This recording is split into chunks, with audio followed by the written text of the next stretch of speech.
Jésus va revenir. Et il va venir chercher son église. Et c'est pourquoi, depuis le thème de cette année 2021, nous allons parler de la vie de consécration. C'est vraiment important pour nous d'être consacrés au Seigneur. Parce que quand Jésus va revenir, ceux qui lui sont consacrés, c'est-à-dire ceux qui lui obéissent, c'est ceux qui lui ont donné leur vie, vont aller avec lui. Jésus vient bientôt. Donc il est vraiment important pour nous de nous consacrer au Seigneur. Nous allons lire notre texte de base. On va se trouver dans 2 Thessaloniciens 2, 1 à 2. Voilà, 2 Thessaloniciens 2, 1 à 2. Il faut qu'on vive notre vie chrétienne tout en ayant l'esprit que notre Seigneur peut venir d'un moment à l'autre.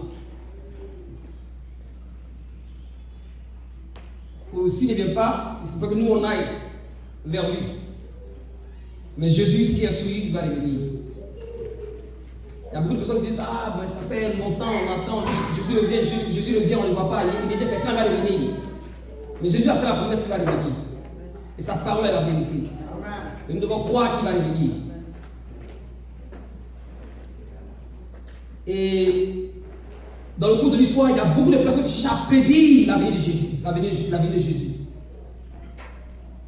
D'autres ont pris des versets de l'Ancien Testament, ils ont mélangé à le Nouveau Testament, ils ont fait des calculs pour voir le jour précis où Jésus va revenir. Et ce qui est bizarre, il y a des gens qui croient à ces choses-là. De telle manière qu'ils sont prêts même à vider leur compte bancaire, ou ils sont prêts même à aller, c'est pas acheter même la nourriture pour emmagasiner parce qu'ils croient que Jésus va venir. Au jour où cette personne, la date, cette personne leur a donné. Mais les gars, on sent bien aimés. C'est pourquoi il est vraiment important pour nous en tant que chrétiens d'être instruits dans la parole de Dieu. Un chrétien qui ne lit pas sa Bible, c'est un chrétien qui est perdu. C'est vraiment important de connaître la parole de Dieu. Parce que c'est là que tu vas connaître Jésus. Et tu vas connaître la vérité. Je suis avec quelqu'un qui connaît la vérité et la vérité de la franchira. Jésus va revenir bientôt. Donc regardons ensemble ce qu'il dit. Dans 2 Thessaloniciens 2, verset 1 à 2. Il dit: pour ce qui concerne l'avènement de notre Seigneur Jésus-Christ et notre réunion avec lui, nous vous prions, frères, de ne pas vous laisser facilement embramer dans votre bon sens et de ne pas vous laisser troubler soit par quelques inspirations, soit par quelques paroles ou par quelques lettres qu'on dirait venant de nous, comme si le jour du Seigneur était déjà là. On voit ici que c'est Paul qui a écrit à l'église des Thessaloniques pour leur faire comprendre de ne pas se laisser ébranler, facilement ébranler. Parce que vous savez, généralement les gens sont facilement ébranlés. C'est-à-dire, ils sont prêts à croire à tout. Quand il y a un leader qui est pas bon, les gens aiment, les gens sont prêts à courir. Donc tout ce qu'il va dire, les gens sont prêts à suivre ce qu'il a dit. Que ce soit vrai ou faux, ils ne sont même pas capables de pouvoir vraiment à discerner si vraiment est-ce que ce qu'il a dit là, c'est la volonté du Seigneur. Et si Paul attend de leur avertir, il dit: ne vous laissez pas facilement embraler dans votre bon sens. En tant que chrétien, nous devons être dans notre bon sens, c'est-à-dire être sobre. On doit être dans notre bon sens, c'est-à-dire discerner la volonté du Seigneur. Est-ce que ce que le message dit là, est-ce que c'est dans la parole? Parce que si quelqu'un dit qu'il parle de la part du Seigneur, il faut toujours aller à la parole pour vérifier ce qu'il a dit là, c'est vrai. Pas parce qu'il est leader. Il peut être un pasteur ou bien un prophète, ça ne veut rien dire. Mais tout ce qu'il a dit, il faut aller dans la parole de Dieu, c'est dedans. Ou tu peux checker, c'est dedans ici. Dieu nous a liés, nos frères, écoutez-moi bien. Dieu ne nous a rien caché. La Bible, là, un enfant de 2 ans, si il est vraiment, je crois, vraiment bien, c'est-à-dire qu'il est vraiment alerté, il peut comprendre la parole de Dieu. Ce n'est pas que celui que tu fais la doctorat, non. Si ton esprit est vraiment élevé, tu peux comprendre la parole de Dieu. Dieu ne nous a rien caché. Il n'y a rien que Dieu voulait qu'on sache qu'il a caché. Ce que Dieu veut qu'on sache, il a mis sa parole pour qu'on sache. Donc, si quelqu'un te dit quelque chose, Tu regardes la parole de Dieu. Ce qu'il a dit là, si ce n'est pas en accord avec la parole, il faut faire attention. Il faut faire attention. Voilà, donc, il a dit, ne vous laissez pas facilement embraler dans votre bon sens. Et ne vous laissez pas troubler par quelques inspirations. Quand c'est la foi de Dieu, souvent les gens sont tellement inspirés. Mais il faut faire attention, mais il faut voir quelle est la source de son inspiration. Est-ce que ça vient de la parole de Dieu? Il faut te poser une question. Regarde. Les chrétiens impérés, quand ils écoutaient la parole, ils allaient à la maison pour voir si ce qu'on leur disait était vrai. Ils allaient à la maison, ils prenaient le temps de lire la Bible pour voir est-ce que ce que le pasteur a dit là, c'est ça. C'est ça être chrétien. C'est ça être chrétien. Donc Paul les mettant en garde, il dit faites attention. Et les gens qui écrivaient les lettres, faisant croire aux gens que non, ces lettres venaient de Paul, avec ses associés. Pourtant c'était faux. Et ce qu'il a en train de dire ici, il dit quelques lettres qu'on dirait venir de nous, comme si le jour du Seigneur était déjà là. Mais regardons ensemble dans Marc, chapitre 13, verset 32 à 35. C'est que Jésus lui-même l'a dit. Mais c'est ça. Qu'est-ce que Jésus dit de la bouche du Seigneur? Qu'est-ce que Jésus a dit? Dans Marc 13, verset 32 à 35. Il dit, pour ce qui est du jour ou l'heure, personne ne le sait. Dis à ton voisin, personne ne le sait. Mon frère, c'est Jésus qui est en train de parler ici. Ma soeur, c'est Jésus qui est en train de parler ici. Il avait dit que Jésus va venir en 2004. Il a en train de te mentir proprement. Vous voyez, c'est Jésus qui est en train de dire ici. Il dit quoi? Personne ne le sait. Et il continue à dire, il dit quoi? Ni les anges dans le ciel. Il dit mais encore, ni le Fils. Ça dit, parlant de lui-même. Jésus en tant qu'humain sur la terre. Il dit non, je ne sais pas. Il dit mais de personne. Prenez garde et veillez et priez. Car vous ne savez quand ce temps viendra. Il en sera comme d'un homme qui, partant pour un voyage, laissant sa maison, remet l'autorité à ses serviteurs, indique à chacun sa tâche et ordonne au portier de veiller. Veillez donc, car vous ne savez quand viendra le maître de la maison, ou le jour, ou au milieu de la nuit, ou au chant du coq, ou le matin. Voilà. Donc, nous voyons clairement ici ce que Jésus est en train de dire par rapport à son avenir, ou à son avènement. Regardons, nous allons voir les éléments que nous devons savoir afin de vivre une vie pieuse et consacrée en tant que chrétien ou église dans l'attente du retour de notre Seigneur Jésus-Christ. Nous allons voir au moins 3 points. Ce sont on va introduire. Nous allons voir 3 points. Premier point que nous devons savoir par rapport à l'avènement de notre Seigneur Jésus-Christ est que le retour de Jésus sera, c'est secret. Comme il a dit, il dit quoi? Personne ne sait. Aucun homme ne le sait. Lui-même, il dit, il le sait dans sa chair, dans sa nature humaine. Il dit non, je ne sais pas.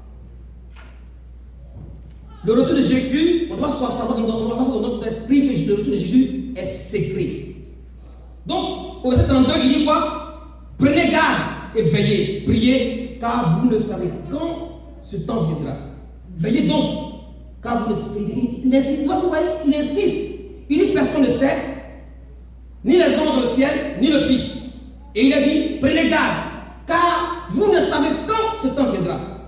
Jésus a insisté pour qu'on puisse comprendre que personne ne sait. On ne sait pas quand est-ce qu'il va revenir. Verset 35, il dit quoi? Veillez. Tout ce qu'il nous demande seulement, il dit de veiller. Donc, car Vous ne savez quand viendra le maître de la maison, ou le soir, ou au milieu de la nuit, ou au chant du coq, ou le matin. Donc, Jésus, en disant lui-même, en tant que fils de Dieu, dans sa nature humaine, qui ne sait pas le jour, il va revenir. Et si Jésus, dans sa nature humaine, dit qu'il ne sait pas quand il va revenir, qu'est-ce qui nous fait croire qu'un mortel va nous dire quand Jésus va revenir? C'est impossible. Qu'est-ce qui nous fait croire qu'un monsieur va venir quand Jésus va venir un jour fixé? C'est faux. Il n'est pas dans la part de Dieu. Quel que soit ce calcul qu'il va faire de l'Ancien Testament au Nouveau Testament, il n'est pas dans la vérité. Alors, Jésus a dit, il y a des signes.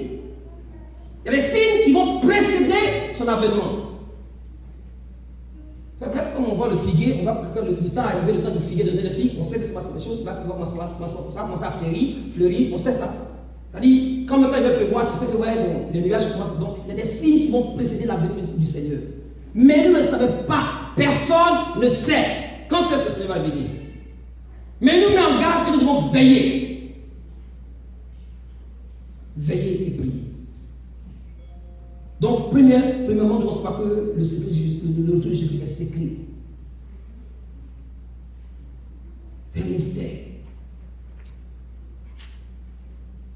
Jésus lui-même dit pour ce qui est du jour, de l'heure, personne ne le sait, ni les anges. Donc, à quoi pouvons-nous comparer ce mystère du retour de Jésus?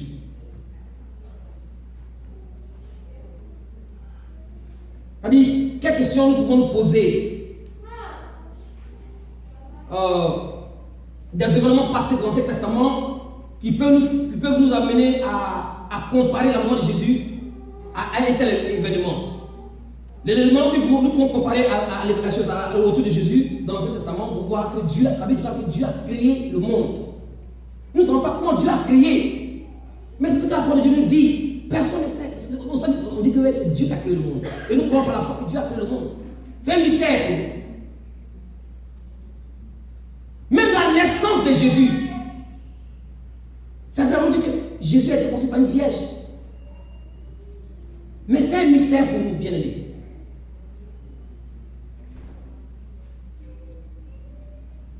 Jésus a été ressuscité. Est-ce que nous pouvons expliquer comment Jésus a été ressuscité? Mais nous croyons que Jésus a été ressuscité. Dieu a ressuscité Jésus.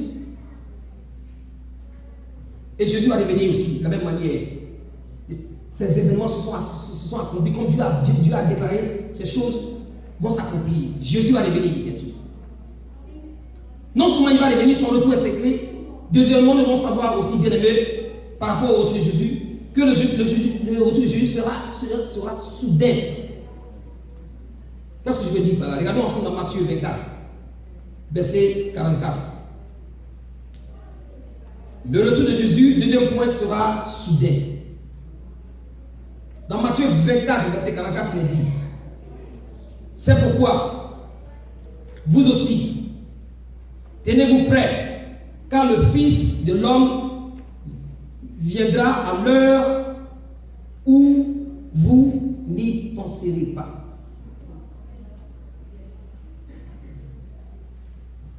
Et il continue à dire: quel est donc le serviteur fidèle et prudent que son maître a établi sur des gens pour leur donner la nourriture au temps convenable? Heureux ce serviteur que son maître, à son retour, trouvera faisant ainsi. Je vous le dis, en vérité, il établira sur tous ses biens. Donc on voit ici, Jésus dit quoi? Il dit: c'est pourquoi aussi, tenez-vous prêts, car le Fils de l'homme viendra à l'heure où vous n'y penserez pas. Et il n'a pas en train de parler à... Ça fait disciples en train de parler ici. Dieu est en train de parler à ses disciples. Il viendra où vous ne penserez pas. Il dit quoi? Craignez, verset 37 de Marc, 37 de Marc 13. Il dit: craignez qu'il ne vous trouve endormi à son retour soudain. Regardez, ça c'est Marc 13, je ne sais pas si Anna a déjà sur le tableau. Marc 13, 36 à 37. Il dit, craignez qu'il ne vous trouve endormi à son retour soudain. Ce que je vous dis, je le dis à tous. Veillez. Veillez. En tant qu'Église, nous devons veiller. Parce que Jésus va revenir. C'est comme un soldat qui est en guerre. L'ennemi peut attaquer d'un moment à l'autre. Quand l'ennemi va t'attaquer, il ne te dit pas que je vais t'attaquer. Mais si tu ne veilles pas, il va te surprendre. Et il dit, craignez qu'il ne vous trouve endormi. Les chrétiens qui sont endormis, tu peux être endormi, mais même venir à l'église endormi spirituellement. Alors que ça, c'est pas une blague, regardez comment ils sont endormis. Vous voyez? D'autres sont à l'église, ils dorment. Jésus dit, veillez, craignez que je ne vous trouve endormi. Qu'il ne vous trouve endormi à son arrivée soudaine. Voilà. Regardons ensemble dans Apocalypse chapitre 3, verset 3. Il est écrit, il dit, rappelle-toi donc comment tu as reçu et entendu, et garde et répands-toi. Si tu ne veilles pas, je viendrai comme un voleur et tu ne sauras pas à quelle heure je viendrai sur toi. On voit ici, Jésus, non seulement son retour sera secret, mais son retour sera soudain. Un retour soudain, c'est-à-dire qu'on ne peut même pas savoir quand est-ce qu'il va arriver. Un retour soudain. Regardons ensemble dans Apocalypse 16, verset 15. C'est ce qu'il est dit. Apocalypse 16, verset 15 dit quoi? Voici, je viens comme un voleur. Et ici, c'est Jésus qui parle. Il dit, je viens comme un voleur.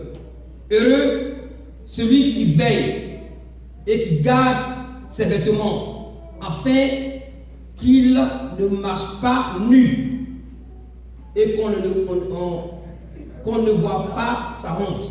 Amen. Jésus va venir comme un voleur. On ne sait pas quand il va venir. Mais qu'il ne vient pas nous trouver endormis spirituellement. Il va revenir, mes frères et sœurs, et nous avertir de son retour soudain. Nous devons être vraiment vigilants. C'est pourquoi l'année de la consécration est vraiment très importante. Quand on ne sait pas quand le Seigneur va revenir, il faut se consacrer au Seigneur. Parce que Jésus va revenir. Dans quelles conditions il va te trouver s'il revient aujourd'hui? Est-ce qu'il va te prendre avec lui pour partir, ou bien tu vas rester aussi, tu vas rester avec les autres? Parce que tu ne t'es pas consacré. Tu veux suivre le monde. Il y a des chrétiens qui sont comme des chrétiens à Mali. Il y a des chrétiens chauve-souris. Tantôt ils sont ici, tantôt ils sont là-bas. Dans le Seigneur, il n'y a pas fallu que je suis jeune. Non. Que tu sois jeune, que tu sois vieux, si tu ne suis pas le Seigneur, tu vas aller en enfer. Donc consacre-toi au Seigneur. C'est que ça parle de dire de faire, il faut faire. La vraie beauté que le Seigneur recherche, c'est la beauté intérieure. Comment tu mènes ta vie aujourd'hui si Jésus revient aujourd'hui? Est-ce que tu vas te prendre pour partir? On vient à l'église pour écouter la parole pour que nos cœurs soient changés. Dieu veut qu'on change. Vous connaissez bien notre président, un feu président en Côte d'Ivoire, il dit tout le monde change sauf les imbéciles. Non, c'est impossible. Tu vas venir à l'église et puis ne pas changer. La parole de Dieu est là pour nous changer. On peut écouter la parole sans changer. Mais quand tu écoutes la parole, toi aussi, il faut faire la décision aussi de changer. Il faut prendre la décision de changer. Tu ne vas pas rester la même personne. Parce que Jésus revient. C'est pas qu'ils ont dit que non, j'étais avec Papa Boulia, on a mangé ensemble, tout ça. S'il vient, que tu n'étais pas en règle avec lui, il va te laisser ici, il va partir. Ou on jetait la grande moisson, oui, on était avec le groupe des femmes, on a fait beaucoup de barbecue, tout ça là, vous ne voit pas tout ça. Ta vie, est-ce que tu marches selon sa parole? Est-ce que tu l'as accepté? Non, ça fait rire, mais c'est une réalité. Moi, je veux comprendre. Moi, si ça peut vous faire perdre, on a le ciel dans le Seigneur. Parce que je veux que tu ailles au ciel. C'est ça qui est important. Et tu vas faire tout ce que tu fais là, puis tu ne vas pas au ciel, où tu vas rester. Mon frère, il y a l'enfer qui existe. Si Dieu a envoyé son seul fils pour que nos vies changent, et on va en faire comme si on s'en fout de ça, parce qu'il va dire que non, mais il a sacrifié quelque chose d'important pour lui. Et il va dire non, parce qu'elle était bien, il s'en fout de tout ça. Il t'aime et il te dit ce que tu dois faire. Il accepte Jésus-Christ pour que tu vives. Marche dans son commandement pour que tu vives. Et il va revenir un jour.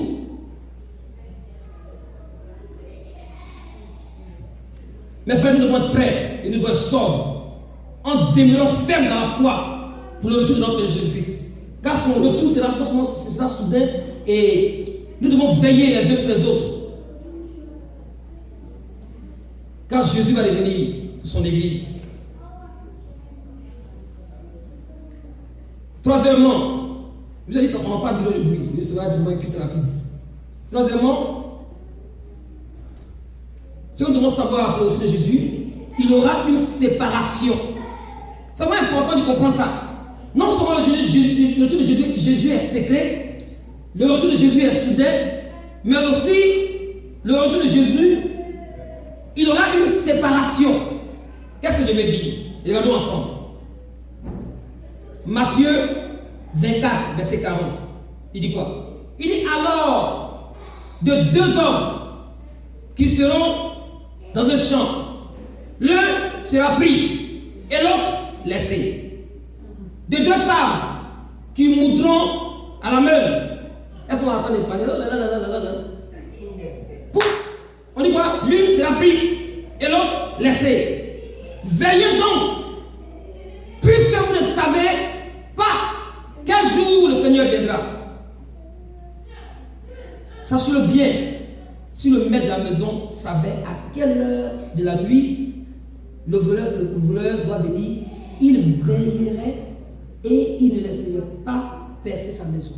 C'est pourquoi vous aussi, tenez-vous prêts, car le Fils de l'homme viendra à l'heure où vous n'y penserez pas. Il aura une séparation. Ça dit non, mais j'essaie d'imaginer. Jésus va venir, toi-même où tu es assis, où tu es assis, imagine, on dit que Jésus est venu. Et puis bon, dans son parti tu es resté. Quelle tristesse. Tout le temps tu as perdu, tu es venu à l'église, et puis tu es resté. Avec ta grosse Bible. Amen. Est-ce que nous sommes ensemble? Il y aura une séparation. C'est que, j'ai dit à mon épouse, il faut être prêt, parce qu'on ne sait jamais. Mais si on n'est pas avec les laisser, bon, hey, à nous aller, I gotta go. Yes. Donc, il n'y a pas que je dis que on est marié, mais si je dis que I gotta go. S'il vient, je dois partir. Donc il faut qu'elle soit prête. Il dit soyez prêts. Soyez prêts. On ne sait pas ce qui va devenir. Le temps ne nous appartient pas. Ça appartient à Dieu. Quand le temps est arrivé, il a le temps des circonstances. Quand le temps est arrivé, il dit bon, c'est le temps que je vais venir pour mon église. Il vient pour son église.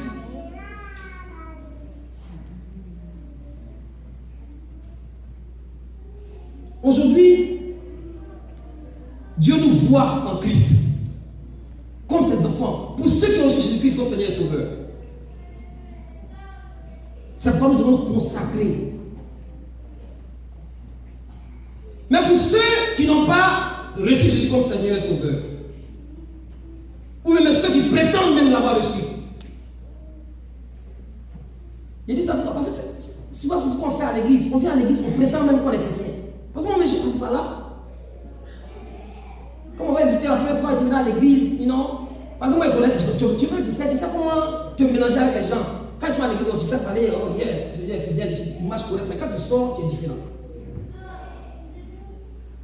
Quand tu quittes l'église, quand tu es seul là-bas, comment tu es? C'est ça qui est vraiment qui tu es. C'est pas ici, là, on te voit ici, tu es calme, on dirait des choses. Non. Quand tu es là-bas, comment tu es? C'est que le Seigneur regarde. C'est ça, tu as 20 personnes.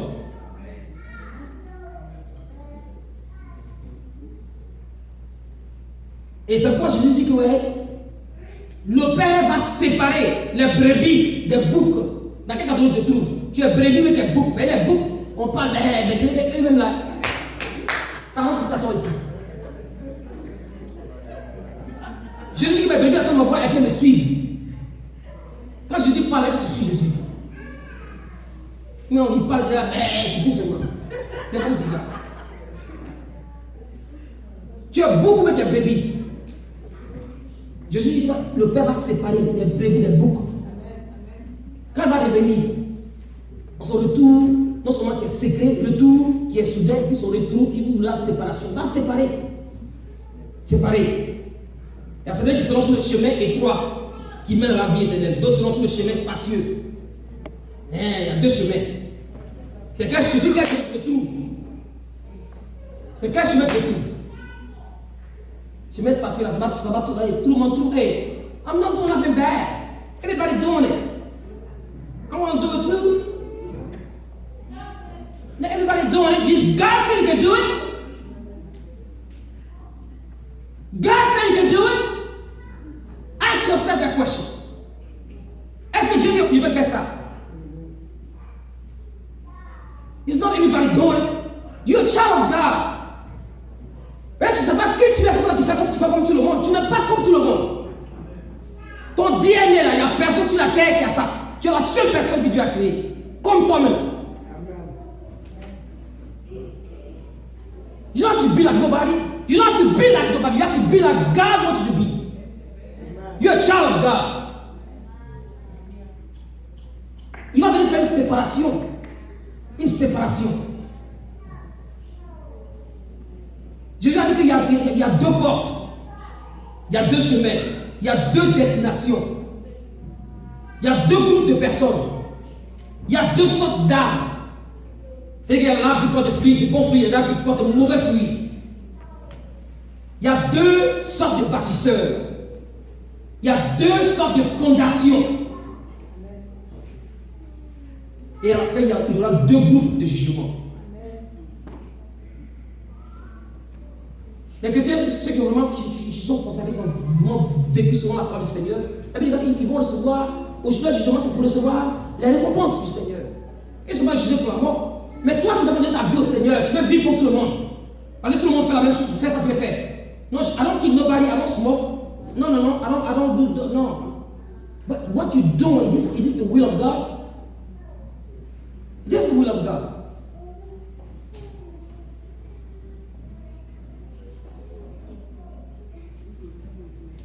Dans le livre de Matthieu 7, Jésus, il a tracé la ligne aussi clairement que possible entre le chemin qui mène à la destruction et le chemin qui mène à la vie. Il dit étroite est le chemin qui mène à la vie. Il dit le chemin est spacieux. Le chemin qui mène à la destruction. Ma question ce soir, mon frère et ma soeur, sur quel chemin tu te trouves? Sur quel chemin tu te trouves?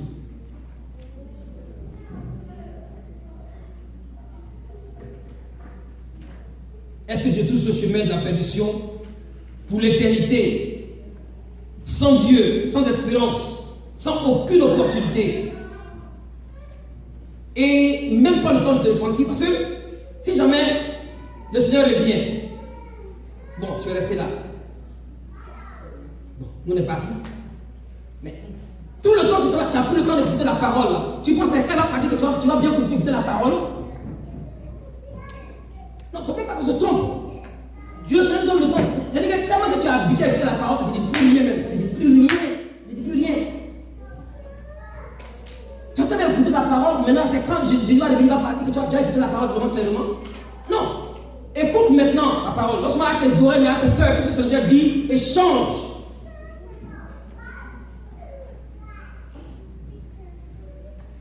Bien aimé, c'est pourquoi nous avons besoin de vraiment réellement connaître le Seigneur et nous consacrer et être zélés pour l'évangélisation dans l'attente de notre Seigneur Jésus-Christ. C'est vrai, je vous ai dit que vous restez éveillés. Restez éveillés en travaillant en continuant à, bien aimé, évangéliser, en continuant à nous retrouver. Donc en conclusion, mes frères, nous venons de voir à la lumière de la parole de Dieu que le retour de notre Seigneur Jésus-Christ sera, c'est secret, c'est soudain, et il y aura une séparation, une division. Bien. C'est pourquoi nous devons veiller. La parole de Dieu dit dans 1 Jean 3, il dit que quiconque a cette espérance en lui fait quoi? Il se purifie comme lui-même est pur. Si tu crois que Jésus va revenir, c'est parce que d'autres personnes qui ne croient pas, c'est pour ça qu'ils disent j'ai accepté Jésus-Christ et je vais faire ce que je veux. Non, si tu as accepté Jésus-Christ dans ton cœur, sache qu'il peut venir te chercher d'un moment à l'autre. Il peut venir d'un moment à l'autre.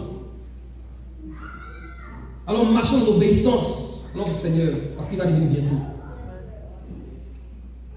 Dans Jean 14, Jésus a dit, il dit, je vais vous préparer une place. Je vais vous préparer une place. Et lorsque je m'en serai allé et que je vous aurai préparé une place, je reviendrai et je vous prendrai avec moi, afin que là où je suis, vous y soyez aussi. Amen. Jésus qui a dit ça, il revient me chercher bientôt. Alors nous allons nous prier. Comme j'ai dit tantôt, on va pas de choses ce soir. On va se tenir debout, on va prier. Amen.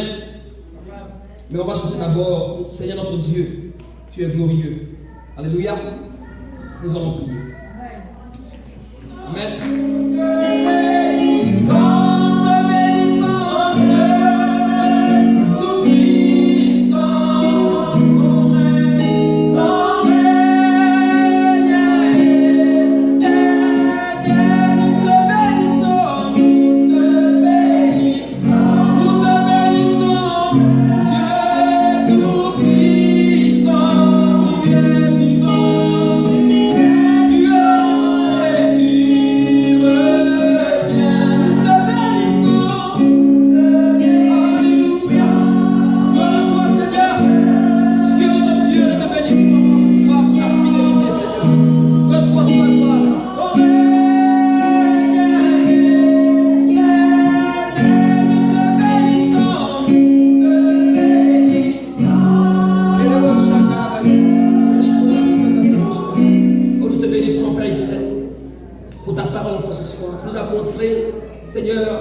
Amen. Amen.